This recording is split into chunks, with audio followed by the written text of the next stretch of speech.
এই তুমি আমার টাকা পয়সা খরচ করে এসব কি কিনেছো? হ্যাঁ, যত সব অনলাইনে উল্টাপাল্টা জিনিস কিনে ফালতু কোথাকার। এবার থেকে তোমাকে টাকা দিয়ে বন্ধ করে দিব। ম্যাডাম, আপনার হাজবেন্ড এখন কোমায় চলে গেছে, এখন মিনিমাম 1 মাস তো উনি উঠাচলা করতেই পারবে না। আচ্ছা ঠিক আছে।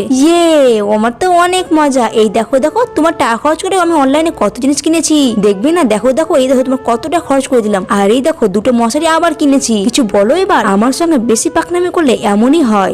আমার তো পার্সেল চলে এসেছে। ওয়াও, কতগুলো পার্সেল। এবার সব পার্সেল গুলোকে আমি একটা করে বাড়ির ভিতর ভরে নিব। এখন তো আমাকে কেউ কিছু বলার নেই। এখন আমি রিল্যাক্সে একটা করে আনবক্সিং করব আর বাড়ি কাজগুলো করে নিব।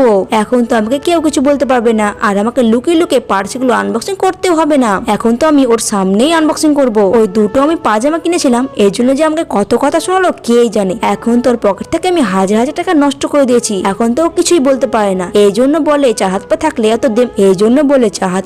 অত দিমাগ বাড়তে নেই। আল্লাহ জি কখন কার সাথে কি করে কিছু তো বলার নেই। এবার তোমরা একটা করে লাইক করে দাও আর বাড়ি কাজ করো কিনা কমেন্ট সেকশনে বলে